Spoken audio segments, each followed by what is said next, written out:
By the end of this video, my goal is to inspire you to push yourself to a whole other level of control. I don't want you to be satisfied with just the basics. I want you to go above and beyond to the realm of mastery. For an easy U-turn, all you really need to do is have a little bit of momentum, turn your head and look where you want to go, and kind of feed the bike power with the clutch whenever you need it. But now let's see some really cool stuff. So I practiced all these different variations to feel the fear of me dropping the bike, but doing it anyway. So because of things like this and all my MotoJitsu drills that I do, if I have to do a simple U-turn on the street, it's just as easy as walking. And don't take any of this as showing off. It's just to demonstrate what's possible when you put in the work and the practice. Remember, any excuse is a good excuse if you're weak enough to use it. So what you're about to see is what I practice all the time whenever I'm by myself. So a bunch of different variations like turning the bike off completely and just using momentum, side saddle, skidding the front tire, stoppies, skidding the rear tire, half of a turn, then go into it. Just kind of playing around and really get the feel of your motorcycle. So keep in mind, I've been practicing this stuff for probably 8 years straight. You don't start off by doing things like this. You just start off with the basics and then gradually adding a little bit layer of more difficulty. But the techniques are all the same. The clutch is the clutch, throttle, throttle, counterbalancing is counterbalancing. It's just using the basics to a mastery level. Let's see what some of this looks like. All right, everyone, what you're about to see is an uninterrupted practice session. I'm not gonna do any music. I'm not gonna do a voiceover because I want you to be able to listen to the bike as well. So you can see I gradually built up my skill and built up the confidence and play around a little bit more and do more and more extreme stuff. So sit back and watch.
Hi everyone, so as you can see, you just kind of start to warm up, starting to feel the bike out, get comfortable, feel the lean, tires warm up, kind of do some stoppies, getting the tires, skid the tire, let it slide, just practicing what that feels like. As you get more confidence, I play around, do slide saddle, one side or the other. And keep in mind, when I first started doing this stuff and playing around, I got really good on it, doing it on a bicycle.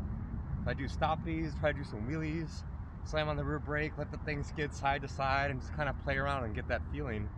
And pretty much the same thing but it's just a 600-pound bike instead of a 20-pound bike, whatever. But take it slow, right? Wear full gear, be in a big empty parking lot, play around, but just practice and push yourself.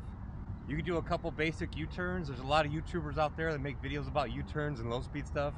Great. Now do it one-handed. Now do it the other hand. Now do it standing up. Now do it side saddle. So you can go above and beyond the basic stuff, really push yourself. Because think about it, now I'm about to ride back home on the street. How easy is street riding doing crazy stuff like this? Like, gravel doesn't bother me, rain doesn't bother me, because I'm just used to the bike kind of being out of control, but I'm in control.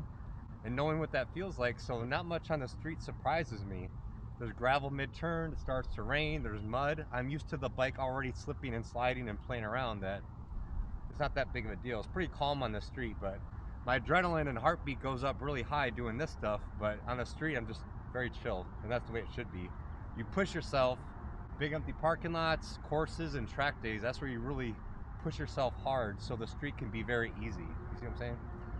So check the description below. You can find links to my app and my books. Have a whole bunch of different drills that start off easy but get progressively way more difficult. And yeah, get out there and practice. If you have any questions, it's email me. Let me know what it is. If you have some video footage that you want me to analyze for you or give you some tips or tricks, just email me the footage of you doing that stuff and I'll get back to you. Thanks for watching.